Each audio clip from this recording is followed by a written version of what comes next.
The observatory conference room felt suddenly airless as Victor Reed's words hung between them. Lyra Novak stared at her husband of 15 years, her department head for 12, as he shuffled the papers before him with manicured fingers. The university needs fresh perspectives. Lyra, we're reallocating your grant funding to Dr. Jensen's team, Victor said, not meeting her eyes.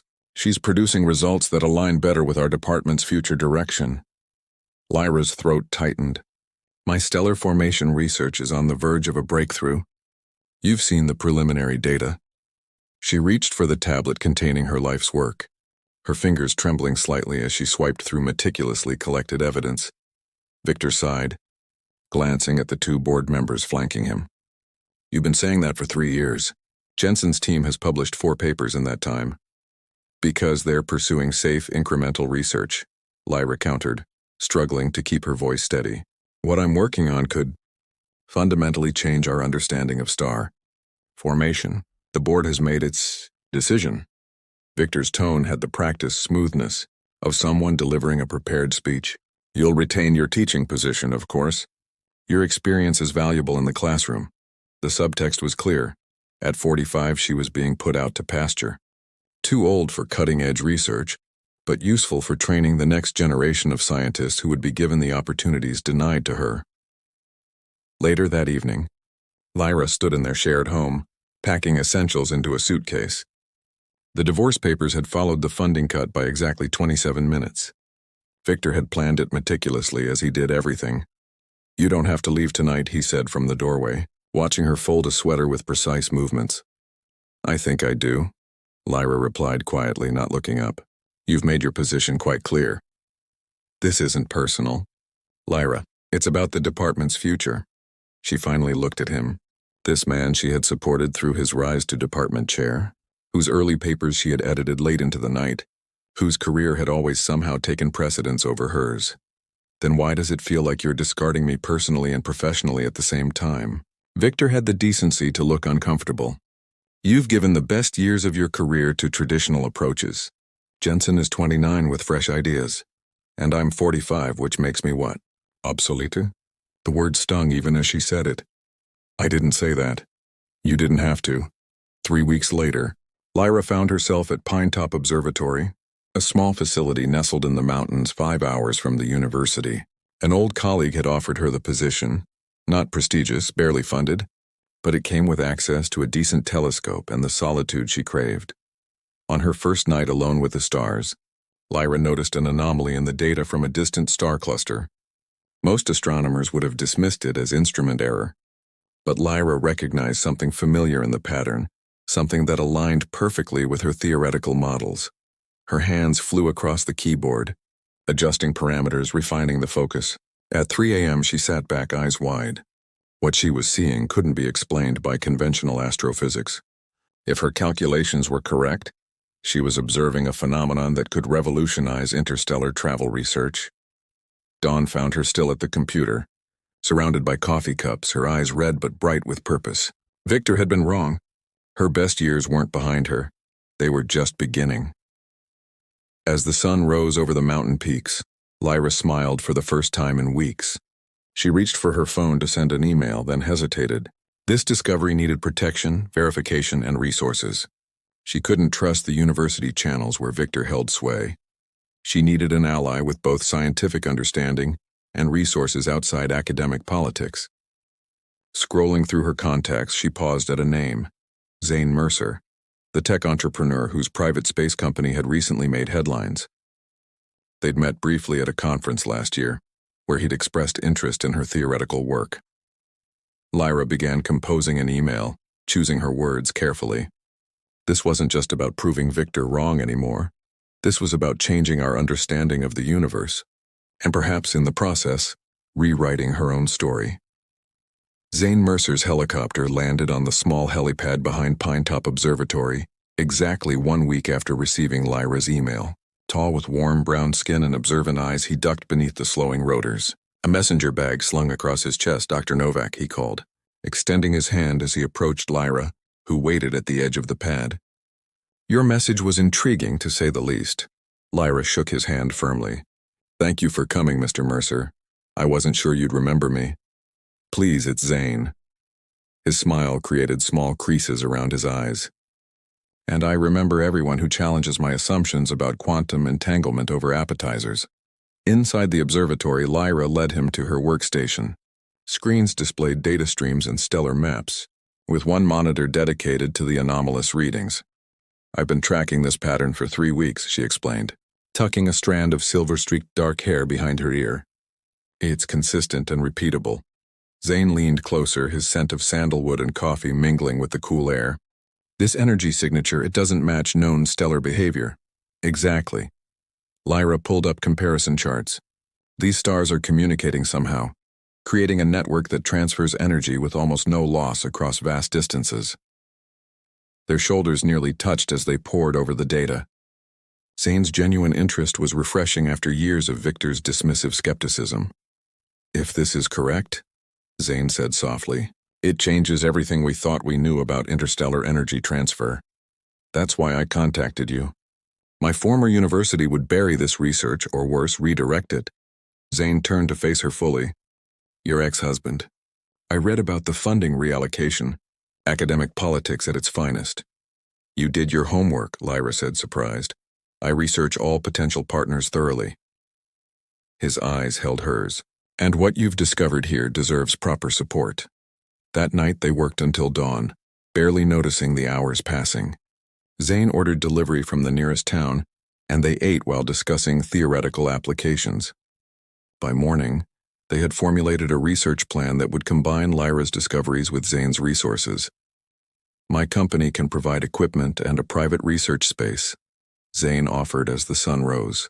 No university politics, no grant committees. Why would you invest in something so speculative? Lyra asked. Zane's expression grew serious. Because I recognize revolutionary thinking when I see it, and because I believe age brings wisdom, not obsolescence. 2 days after Zane left, Lyra received an alert from a former student. Victor's department was announcing a major breakthrough in stellar energy networks, using methodology suspiciously similar to her own discarded research. He's using my preliminary work, Lyra told Zane during their evening video call. But without the new data, his conclusions will be wrong. Zane's face hardened on the screen. Then we move faster. I've prepared a lab in Colorado. When can you relocate? Lyra glanced around the small observatory that had become her refuge. I'll be ready tomorrow. Later that night, alone beneath the vast sky, Lyra stood on the observatory deck. Tomorrow she would leave this sanctuary for an uncertain partnership with a man she barely knew. The sensible thing would be to fight through university channels, to demand recognition. But as she gazed at the distant stars, stars that had shared their secrets with her when everyone else had written her off, Lyra knew convention was no longer her path. She wrapped her arms around herself, not from cold but from a strange anticipation, building within her. Somewhere in that star-filled darkness lay answers that could transform humanity's future. And somehow, after decades of looking up at the sky, Lyra finally felt the universe looking back. The Mercer Institute for Advanced Stellar Research occupied a modern glass and steel structure, nestled in the Colorado mountains. Floor-to-ceiling windows offered panoramic views that made Lyra feel as though she were still working among the stars. Your lab, Zane said, leading her into a space 3 times the size of her university facilities. Advanced telescopic feeds, quantum computers, and holographic displays filled the room. Anything else you need, just ask. Over the following weeks, Lyra and Zane fell into a comfortable rhythm. Days were devoted to rigorous data collection and analysis. Evenings often found them sharing meals in Zane's apartment on the top floor, discussing everything from theoretical physics to favorite films. You never married? Lyra asked one night over homemade pasta, surprising herself with the personal question. Zane twirled his fork thoughtfully. Never found someone who understood both me and my passion for the impossible. He looked up at her. Until recently, perhaps. The air between them charged with unspoken possibility. Lyra felt a flutter in her chest that had nothing to do with astrophysics. Their growing closeness accelerated their research progress. By combining Lyra's theoretical models with Zane's technological innovations, they confirmed that certain star clusters used quantum entanglement to create energy pathways, discovery that could revolutionize space travel. As they prepared to present their findings at the International Astrophysics Conference, Victor launched his preemptive strike. A press release from the university claimed pioneering work in stellar energy networks, with Victor as lead researcher. "He's trying to establish priority," Lyra said, pacing Zane's office. "Once we present, he'll claim we built on his work, not the other way around." "Then we change tactics," Zane replied calmly. "Instead of just presenting the data, we demonstrate it." The conference hall buzzed with anticipation. Victor's presentation came first, his confident smile faltering only slightly when he spotted Lyra and Zane in the audience. "Our department's breakthrough in stellar network theory represents years of institutional research," Victor emphasized, glancing pointedly at Lyra. During the Q&A, Lyra approached the microphone. The room hushed.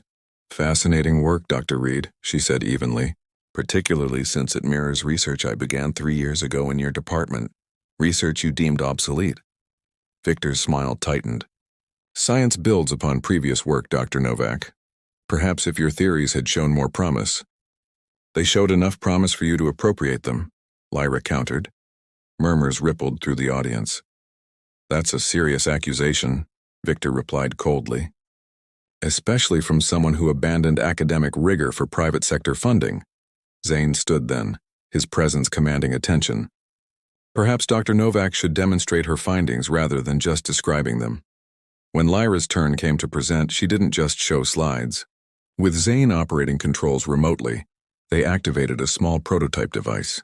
On the massive screen behind them, real-time data showed energy transferring between test points via the same signature they'd observed in the stars.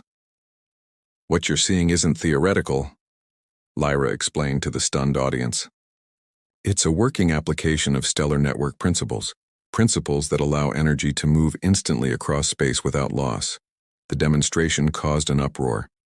Senior scientists demanded explanations, while younger researchers crowded forward with questions.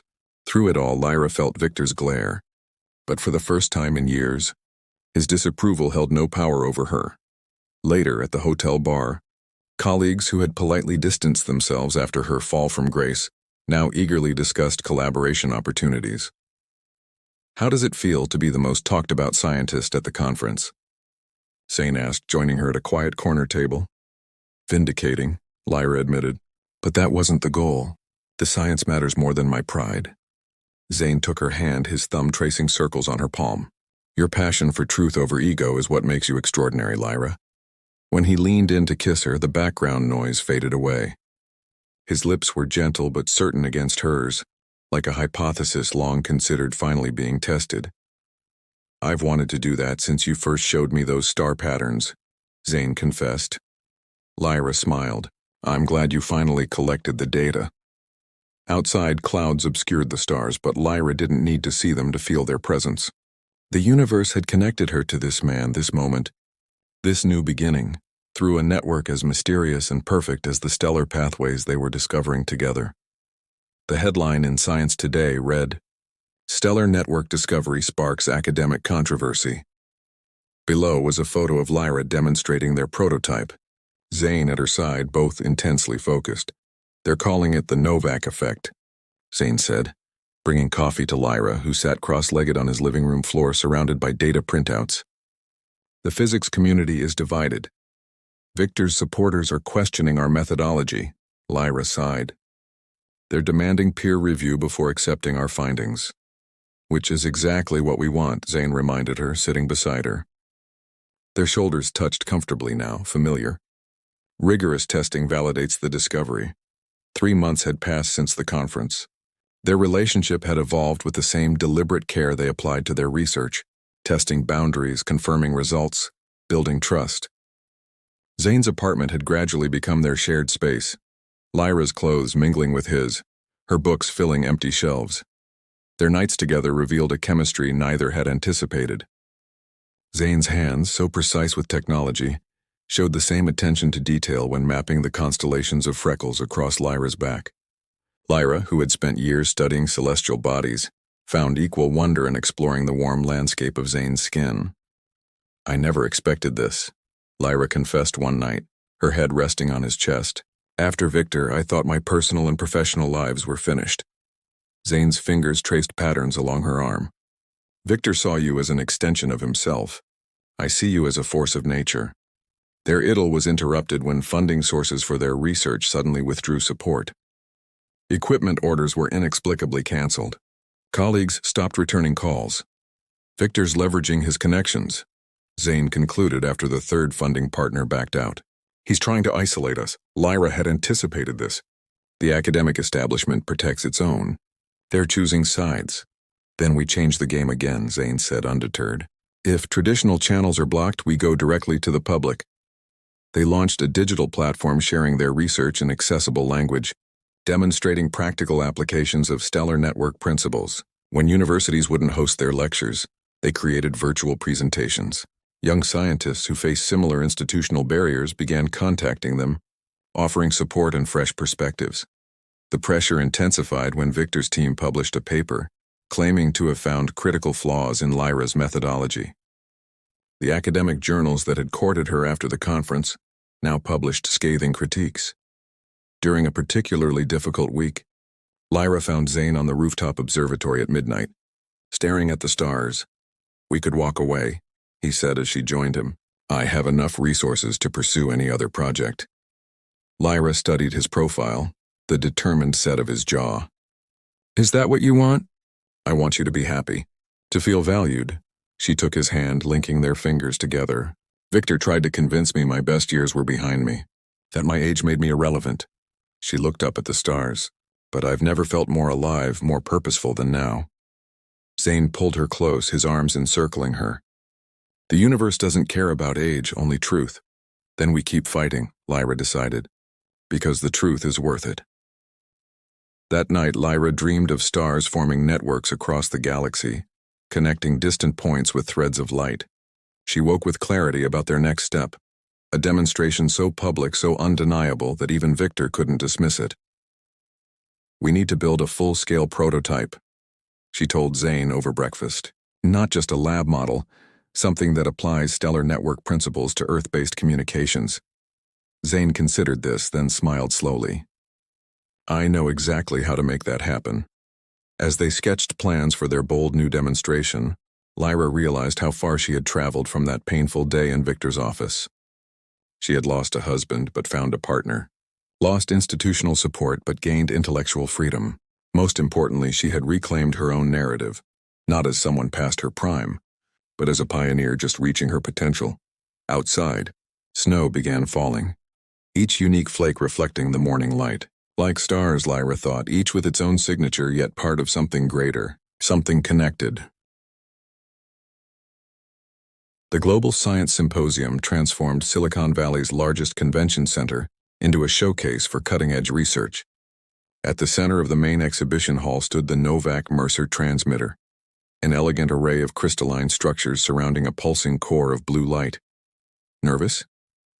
Zane asked, adjusting his tie as they prepared for their demonstration. Lyra smoothed her navy blue dress, chosen specifically for this moment. "Not about the science." Victor's arrival caused a stir among attendees. He moved through the crowd with practiced charm, stopping occasionally to chat with colleagues. When he spotted Lyra, he changed direction to approach their exhibit. "Impressive setup," he offered with a tight smile, though perhaps a bit theatrical for serious science. "The universe itself is rather theatrical, don't you think?" Lyra replied evenly. "All those supernovas and black holes?" Victor lowered his voice. "You're risking your remaining academic credibility on this public spectacle." "No, Victor," Lyra corrected him.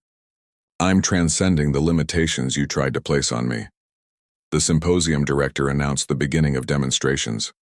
Victor retreated to join a group of senior academics who watched with skeptical expressions.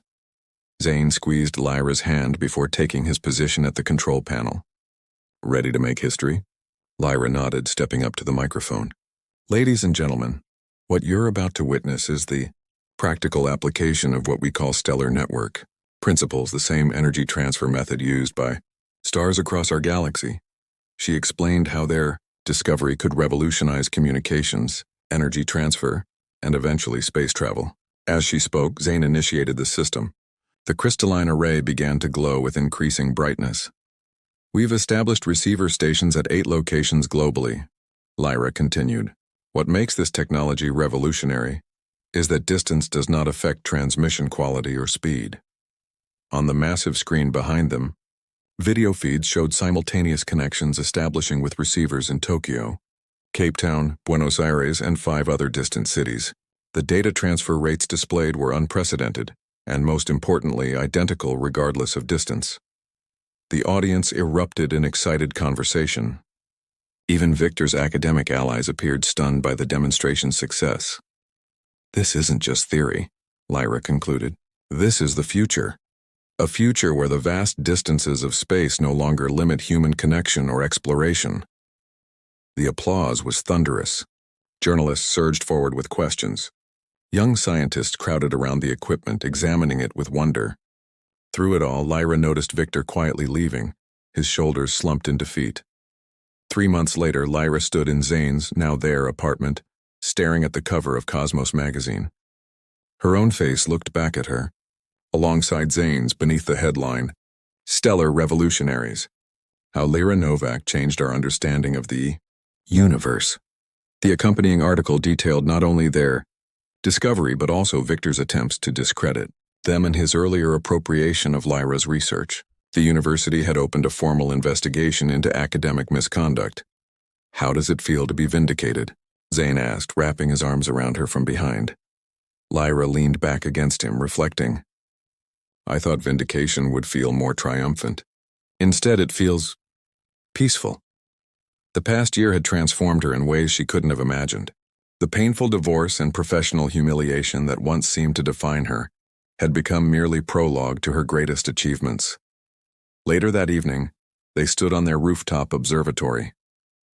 The Novak Mercer Foundation had just announced its inaugural grants to overlooked scientists, primarily women over 40, whose research had been sidelined by institutional biases. We received over 300 applications, Lyra noted, gazing at the stars. So many brilliant minds pushed aside because they didn't fit someone's idea of what a cutting-edge scientist looks like. Now they have a champion who understands, Zane said. A shooting star traced a bright path across the night sky. Once Lyra would have made a wish. Now she simply appreciated the beauty, knowing that true wishes were fulfilled through action, not hope. I've been thinking, she said, turning in Zane's arms to face him. The stellar network doesn't just connect distant points in space. It creates something greater than its individual parts. Like us, Zane offered, his eyes reflecting starlight. Like us, Lyra agreed, reaching up to trace the line of his jaw with gentle fingers. 2 points creating a connection that defies conventional limitations. Zane captured her hand and kissed her palm. What's our next impossible challenge, Dr. Novak? Lyra smiled, feeling the vast possibility of their future together. A future among the stars that had guided her home when she was most lost. First, she said, drawing him closer, I think we should map the constellation of us. And then, she looked up at the endless expanse above them. Then we reach for the stars that have been waiting for us all along. As their lips met beneath the cosmic canopy, Lyra felt a profound certainty. Victor had been wrong about everything. Her greatest discoveries, her most profound connections, her truest self, all had emerged after she'd been deemed past her prime. The universe, it seemed, operated on a different timeline than human prejudice. And the universe, in its infinite wisdom, had just begun to reveal its secrets to her.